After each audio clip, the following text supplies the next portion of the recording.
You're listening to the Rent Roll Radio Show with Sterling Chapman. Hey, Rent Roll Radio listeners, welcome back to the show. As always, I'm your host, Sterling Chapman. Today, we are joined by Anthony Vicino. He is the co-founding partner of Invictus Capital. Did I say that right, Anthony?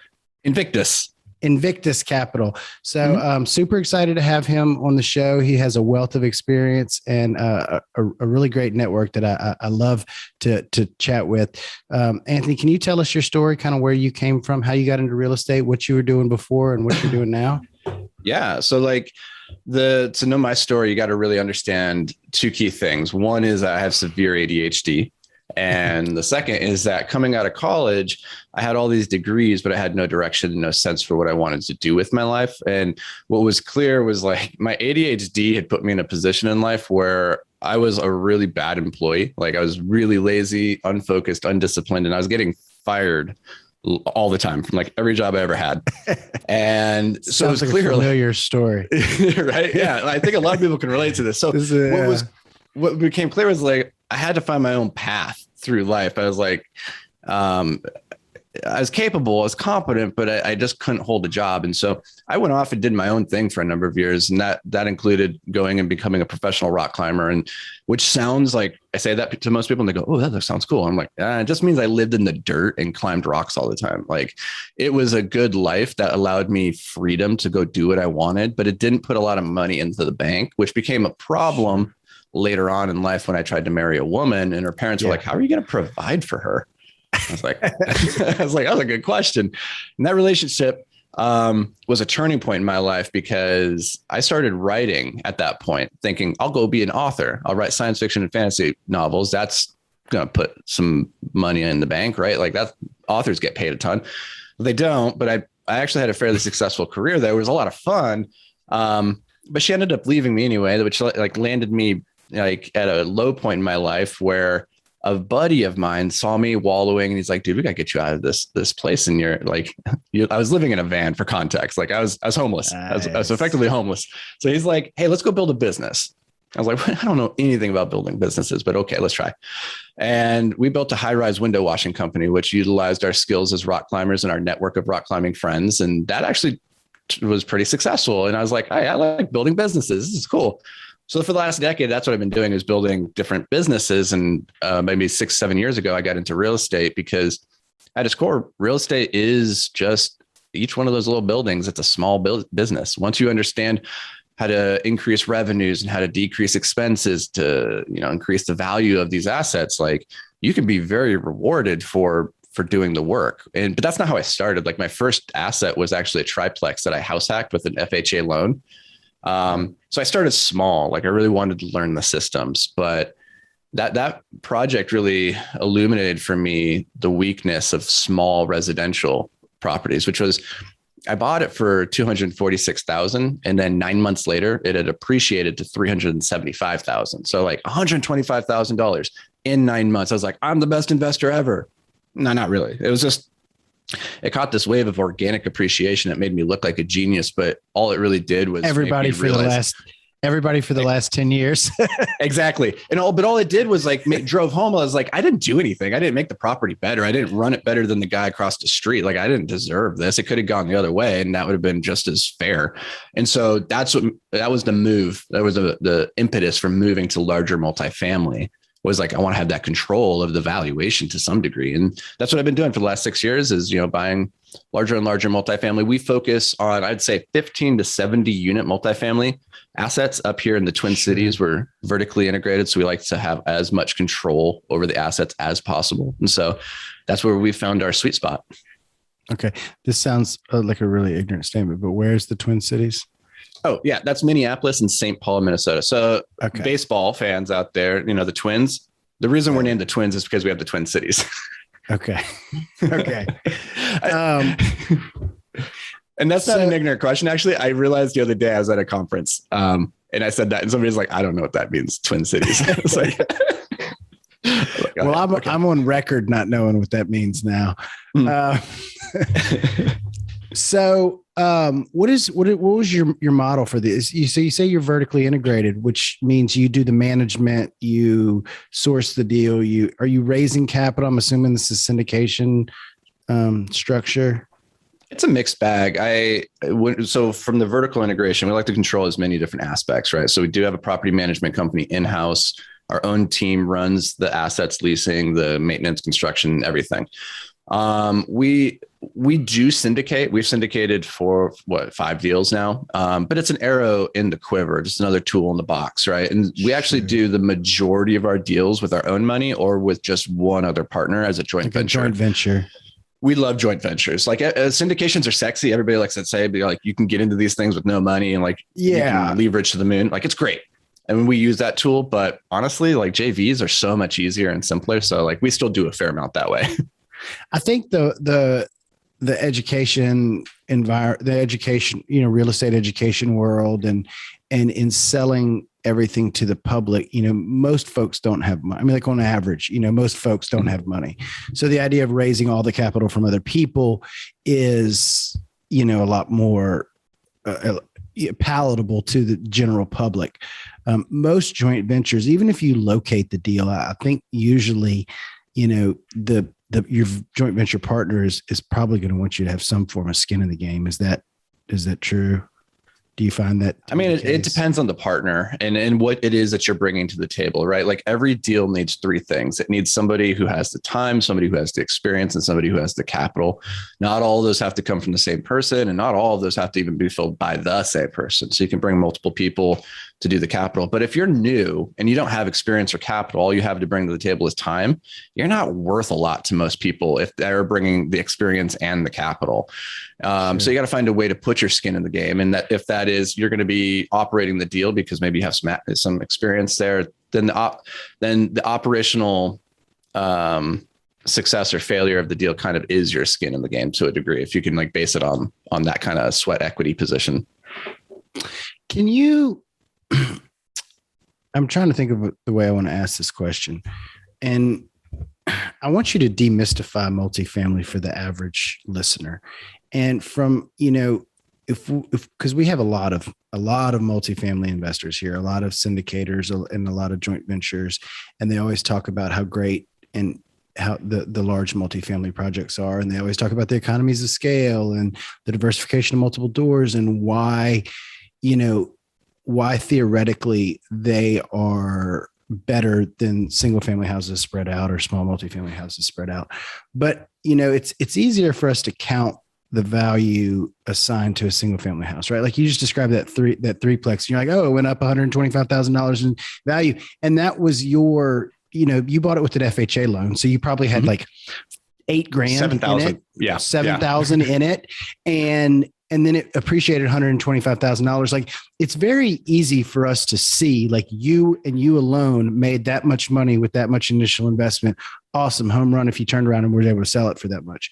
When you talk large multifamilies and you talk about your piece of the pie, because it takes a village, like these large properties, it's typically a team, right? So what kind of financial impact can these larger properties have on you as an individual?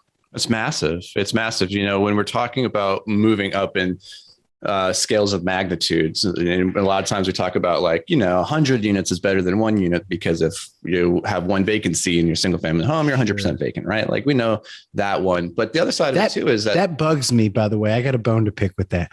Okay, if you have 100 single family houses, it's the same math as if you have a 100-unit apartment complex, right?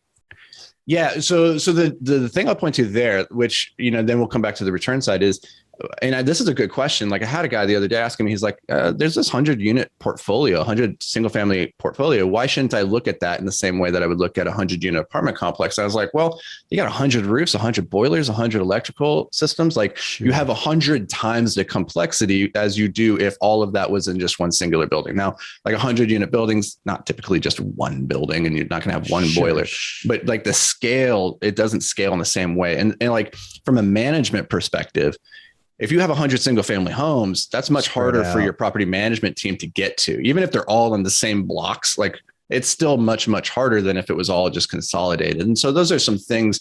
What I would say too is like the complexity of things, like just even thinking about really simple things like your taxes, like keeping track of taxes on 100 different single family homes.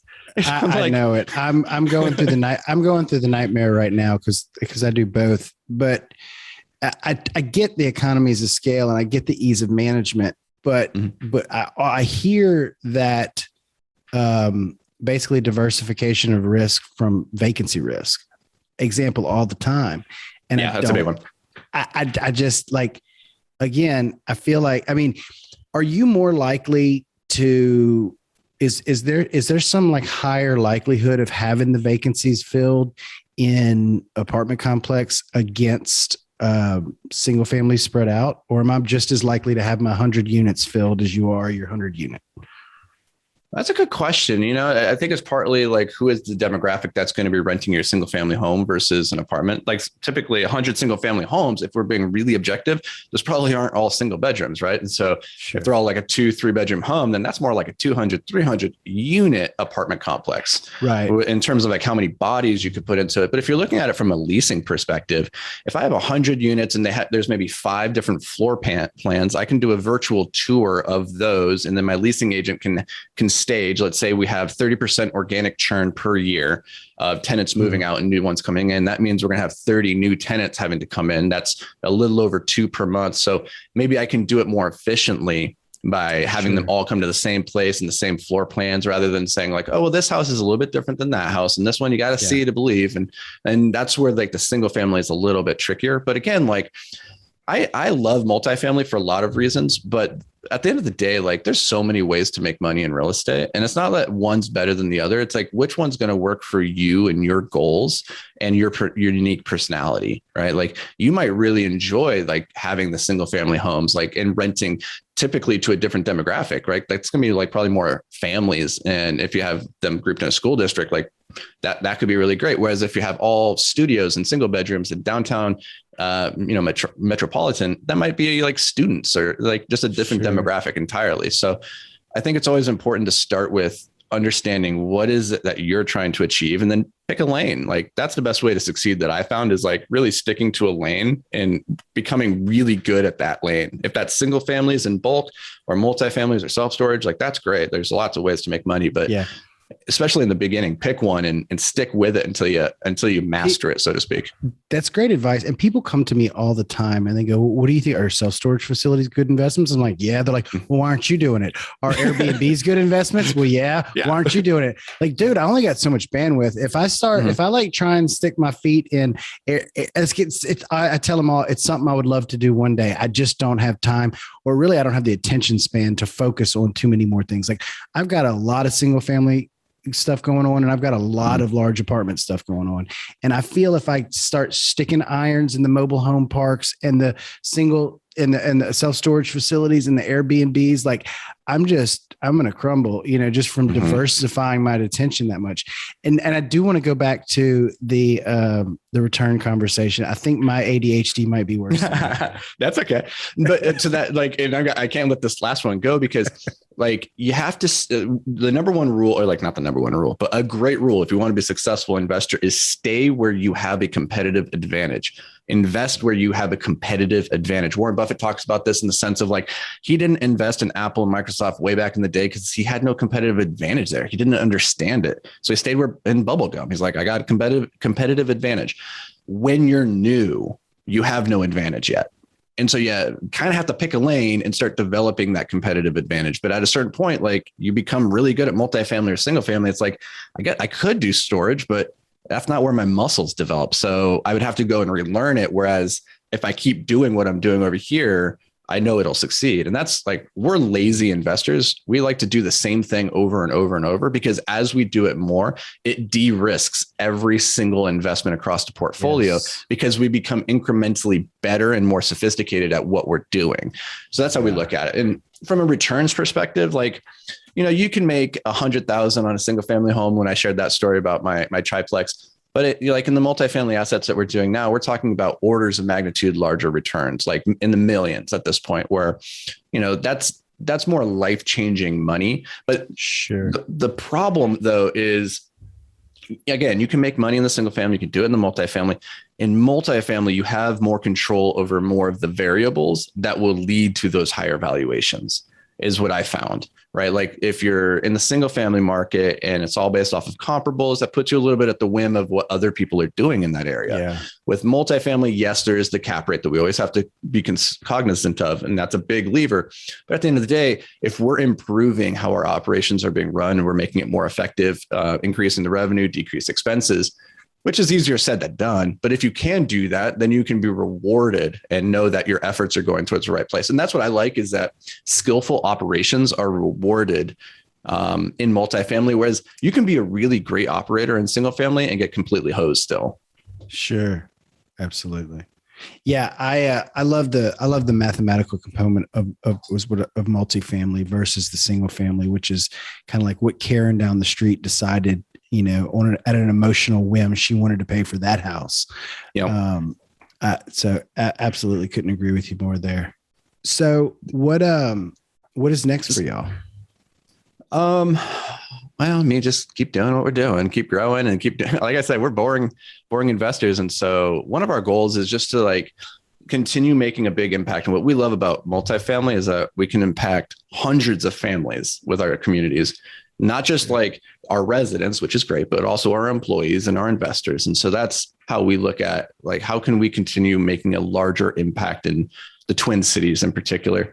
Something you said earlier, and I want to circle back to this because I was at an event a couple of weeks ago that really rubbed me wrong. And they were talking about how with syndicating and getting into big multifamily, you can do one deal and have financial freedom. And I was like, that's not true. And I want to be clear, when I'm talking about you can make orders of magnitude more in returns. Nobody's getting rich off of one deal. That's not the way to be looking at this. And the way that this other group was pitching it was by charging a 5% acquisition fee, then at closing, you're walking away. And I was like, 5% acquisition fee? Are you out of your mind? One, if you could get investors to go for that, why would you take advantage of them that way? Anyways, so I had a little bit of bone there. I wanted to point out, nobody's getting rich on these things on one deal. It's not get rich quick. It's get rich slowly, but surely. And if you put in the time, you put in the effort to learn it and master it, you can do very, very well. But don't expect one deal or two deals or even three deals to do it for you. Yeah, no, absolutely. I kind of came into the space with the mentality that I was willing to sacrifice as much on the first few deals as I could, just as a resume builder, just to get into the industry, to where, we walked away with barely anything on our first deal, just to establish our credibility and to learn the industry. It actually performed way better than we had underwritten it. So, everybody did okay, but we were certainly, I'd walked away from groups that had that mentality where they wanted to just fee it out on the front end. And I said, I'm trying to build a long-term business here. I'm not interested in getting rich on that first complex, And you had the right approach, right? You look at it and you might look, and remember, every deal needs time, experience, money, and you might not have reaped huge capital gains in those first couple of deals but you gained experience, which in the grand scheme, that is the most important thing. Because listen, there's plenty of capital out there right now. If you're struggling to raise capital for your deals, it's because you're not very good at it and you don't have the network yet, but it's out there. The hard part is having the deals and the expertise of what to do with the deal. Yeah. If you have that capacity, if you have the acquisitions flow and the operation flow, you're a golden goose and you'll have no problem attracting money. But it takes time, but it's a variable of skill. It takes time to learn how to run those assets. And so spending your first 3 or 4 deals, building up that expertise, it pays dividends for the rest of your life. Absolutely. Tell me about that book you just wrote. You just wrote a book for passive investors? Yeah. There's a lot of resources out there for people that want to do what we do, like being an active investor and going and buying and managing. And there's not as many resources for people who don't have any interest in that, but they do want to invest in real estate, particularly if that's through syndications, and I have seen the power of syndications and passive investing just in my own inner circle. And so we are on a mission just to keep spreading that word so people are aware of it. And so we wrote a book called Passive Investing Made Simple. just trying to point out that, at the end of the day, real estate is not complicated. Like, we can make it complicated, but it's pretty simple. There's very few levers. And for the passive investor to get involved and realize that, like, this is available to more people than they even realize. Like, here's what you need to know: how to vet an operator, how to vet a market, how to vet a deal. Once you understand those things, and you don't have to go super deep, like, you need to understand them well enough to be able to sniff out the bullshit. But besides that, like, you don't need to master this stuff. And so that's what the book is really geared towards. And most of the time, the operators do your homework for you. They'll give you, they'll give you a presentation, go, hey, this is why we like the market. This is our experience. You know what I mean? And this is what our business plan with the deal is. Exactly. And like, the main thing, and you know this, Sterling, is like, the number one thing for us passive investor to do is vet the operators. Like, because my favorite line is that numbers don't lie, but I can make it say whatever I want. And so if you don't trust me, you can't trust my numbers. Right. So like, don't even worry about my numbers and the market research. Like, focus on me as an individual. What makes you think you can trust me? And if you can't trust me, I'm not the guy for you, because everything else downstream, like, if you think you're going to make up for it by doing extra due diligence on the deal or the market, like, nah, you're already swimming upstream. So find the operator, spend all your time on that, and then trust. Because at the end of the day, like, you're betting on the jockey, not the horse, right? Because the horse is important. That's the deal. The jockey, though, is the operator, and a world championship operator isn't going to get on a horse that they don't think they can win the championship with, right? Like, I don't play sports. I'm not a big sports guy, but you look at Tom Brady, who, like, love him or hate him, like, that guy made a shift from a winning team to another team, but he didn't just go to a losing team. Like, he's like, I think I can win with this team. Right. And so that's what you're doing, is like, because at the end of the day, like, you can give a great operator lemons, they're going to make you some delicious lemonade. But if you give a bad operator lemonade, they're more likely just to spill it on the ground, and now you have lemonade on the floor. So bet on the operator. Absolutely. You mentioned y'all operate in the Twin Cities. Have you ever considered expanding out? Did you pick the Twin Cities for a particular reason, or is that just where you're from, or what was that the reasoning around your market selection and where y'all typically like to operate? So that was fortunate for us. It's our backyard, and we're control freaks. So we like to be in control of the assets. We want to go see it. We want to run it. We want to be the people who are responsible for how it's functioning. And so we're just fortunate that the Twin Cities are actually an incredible market for investing. I started my investing career when I lived in San Francisco back in 2011. I picked up a couple things, but that's a hard market. Minneapolis is much, much better. And we're control freaks. And so that's why we built the property management company in-house. Now, we do someday want to look at other markets. But again, it's staying in your lane and staying where you have a competitive advantage. It's our backyard. You can't compete with us here. Like, a broker calls us, hey, we have a deal. Can you get over here? I can be there in less than 10 minutes, right? I'm getting that deal, not you. And so, say that all the time. I love how you harp on that, where you have a competitive advantage, because it makes me feel, here's my dilemma. I live in Baton Rouge, Louisiana. And when you think of all the key economic indicators that direct you on where you want to invest in multi-million-dollar assets and large multifamily that are poised for markets for long-term growth, South Louisiana doesn't check a single box. Like, it fails the litmus test across the board. I mean, population growth, job diversity, poverty, crime. I mean, every single thing you could look at, it goes down. That being said, I have a very successful multifamily business here because I know it like the back of my hand. And like, if somebody emails me or calls me with a deal, like, I already know, like, I don't even have to go there. I just know if I want to own something on that street, and I can immediately respond with an offer, like, before anybody else has a chance to even go look at it or think about it. And now, that being said, we do our large multifamily projects outside of this market. We use the ideology I just talked about when selecting those markets, and those work out great. But I mean, I would like to diversify my single family business outside of Louisiana, but I can't, like, I cannot take that competitive advantage. Like, there's no market that I know as well. You know what I mean? People send me stuff, like, I'm on all these lists. I get stuff from North Alabama. I get stuff from Tennessee. I get stuff from the Carolinas. I get stuff from Florida. And I'm like, man, I would love something in one of those markets, but I have no idea if that is like the center of the hood or, you know what I mean? And it's weird because to go look in an apartment complex, I'll hop on a plane in a second. I guess because it's like a huger payoff. But when like one of those little deals come across my desk, I'm not going to fly to, can't justify it. I'm not going to fly to Tennessee to go look at a $150,000 house. Nope. And what that ends up doing, and like, if you remember at the beginning of the show, I said, we focus on like 15 to 70 units, and that's intentional. It's not because we don't want to go bigger. It's because the guys who are coming in from out of town and institutional money, they can only justify doing that by coming in at like 80 units or above. And the people who are small, like the little mom and pops who can't imagine doing a deal for $1 million or $2 million, they're not looking at 15 to 20 units. And so we have this forgotten middle that we can be very competitive in. And that's why we like it. And like, we always say, if we were to move into another city, it has to be at a sufficient scale where we can justify having property management from day one that we control.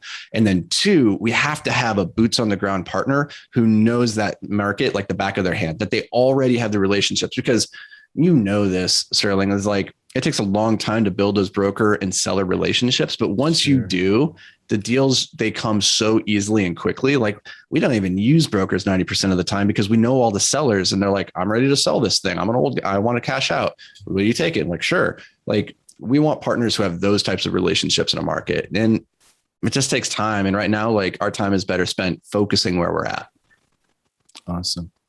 Tell me a little bit about your relationship with the Jake and Geno crowd. I know I started the call like before we got on the call and said, I didn't want a sales pitch for a coaching program because I've had a lot of those lately. That being said, I love Jake and Geno and the community. And I've had Geno on the show. I've had Josh on the show. I've had Dylan on the show. I've had most of those guys at one point or another.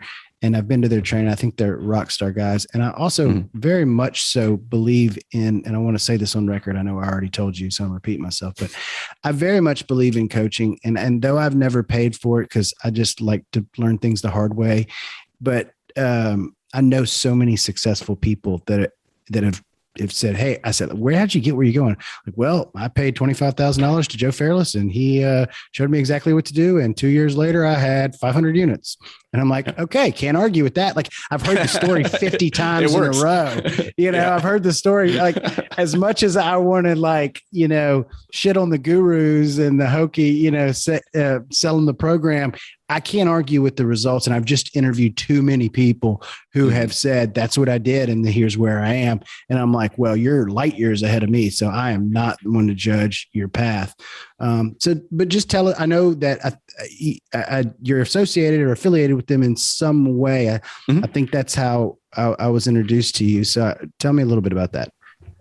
Yeah. So I'm a coach for Jake and Geno. And like, I'll preface this by saying, one, I don't get any kickbacks or I don't have any program to sell anybody. So like this, I'll tell my story here and it might resonate with some people, is that I coach for the group now, but when I joined the group over 2 years ago, it was because my partner, Dan, and I, we had done a lot of deals with our own money and as joint ventures, but we had never syndicated a deal. And we joined the group, not so much for the education, but because we wanted to have an expert, somebody who has been there before down the syndication route, taking passive investors' money. We wanted them looking over our shoulder to say, you're about to do something stupid. Because we owed it to our investors to do everything in our power to do right by them and to level up our skills. And for me, like, you can join a group, whether it's Jake and Geno or any other educational group, like, to get the education or the network, like, those are really powerful things. Like, at the end of the day, the 3 most important investments that you can make is, 1, in yourself, because you're the asset that is driving your life. Every improvement you make to your skill set pays dividends forever. And so joining a group can do that because you're sharpening your skills.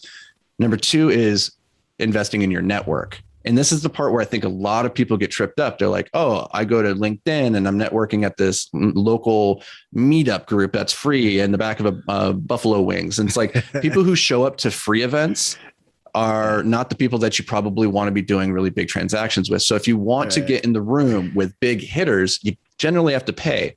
And that's a way that people go, for myself, like, if I go into a room and I know everybody has paid $10,000 to be in that room, it's already pre-vetted them. So I know everybody here I can potentially work with because they're legit. And number 3 is investing in your community, which I think Jake and Geno put a really big emphasis, is why I like them. They're very family oriented and like how to give back to the community at large. I think that's massive. And so whether it's Jake and Geno or any other group, like really be looking at what are you doing, and don't be afraid to spend money on leveling up yourself or your network, because those 2 things, they're going to pay huge dividends on a long enough time frame. Absolutely. Couldn't agree more. Well, look, I want to hop over to our radio round, help our listeners get to know you a little bit better. Just a couple quick questions. The first one is, what's your favorite book? Meditations by Marcus Aurelius. That book, if you've never read it, it's all, Stoic philosophy. He's the last great emperor philosopher. It's his personal journal, just to himself, a guy who's running the world, trying to figure out what's it mean to be better today than he was yesterday. Like, how does he live up to his full potential? And reading the thoughts of a person from thousands of years ago that are still relevant, like all the same things that we struggle with today. It's really refreshing to know that humans, we don't really change all that much. But 2, it's also just a fantastic tidbits and nuggets to live your life by. Absolutely. Love that. I have my dad was big into the Stoic philosophies, and Very for cool. Christmas, he bought me this little daily calendar, and about every other, day is a quote from Meditations or, from Seneca or one of the other ones. But what I'll do is I'll read it every morning and then incorporate it into my journaling. So that's brilliant. Love it. What's your favorite quote? Oh man, I know. I forgot to tell you. I know. I'm sorry. I always tell people ahead of time because it does. That's hard. There's so many to choose from. Right. And then you a lot of people are like, damn, I got one on the tip of my tongue. I just can't remember it, So my bad. I didn't give you a heads up before we started. No, that's okay. Like, honestly, if you spend any time with me, I'm a quote machine. I'm just like, I don't have anything original to say generally. I'm just re-quoting everybody else around me. But one quote that I think is really, really beneficial, especially where multifamily investing is concerned or entrepreneurship, is play long-term games with long-term people. And this is from Naval Ravikant. When you play long-term games, like you're mentioning before, you didn't care about really cashing in on those first couple deals because you're playing the long game and you're taking the long approach with the people who also have that vision. Don't surround yourself with people who are only looking for the next transaction, the next deal. Look beyond that to 10, 20, 30 years and say, do I still want to do business with this person when I'm old and crusty? Because if you surround yourself and you focus on just doing long-term games with long-term people, the game gets so much easier and so much faster, and you lose so much less sleep at night because you're not worried, is that person going to screw me over? Absolutely. That's awesome. Awesome and insightful. Well, what's your favorite thing to do outside of work? I play a lot of chess. I play too much chess. Okay. Don't hear that one. I don't hear that one every day. Yeah. That and rock climbing. I mean, and tennis. I got really into tennis during COVID. That is the perfect COVID activity. You and a buddy stand on opposite sides of a court and hit stuff with a stick. It's great. Awesome. I love it. Anthony, thank you so much for joining us today. Can you tell our listeners how to get in touch with you, how to learn more about you, how to follow you and get advice from you or invest in your deals? Yeah, you can check us out at invictusmultifamily.com if you want to learn more about what we do on the real estate side. Otherwise, just Google my name, Anthony Vicino. I'll pop up. Find me on pretty much any of the social medias if you want to connect. If you have questions or you just want to chat and exchange some Marcus Aurelius quotes, just reach out. Awesome. Anthony, I really did enjoy it. And I look forward to keeping up with you on your journey and hopefully catching up with you at one of these events soon. Yeah, I appreciate it, Sterling. Thanks for tuning in to the Rent Roll Radio Show brought to you by Crestworth Capital. We hope you enjoyed the show. And if you did, please hit the subscribe button and leave us a rating and review. You can also visit us at crestworthcapital.com or rentrollradio.com, or follow us on Facebook at Rent Roll Radio or at Crestworth Capital. If you would like to reach us, feel free to shoot us an email at info@rentrollradio.com or sterling@crestworthcapital.com. We hope you come back next week to join us on some more of our journey. Until then, happy investing.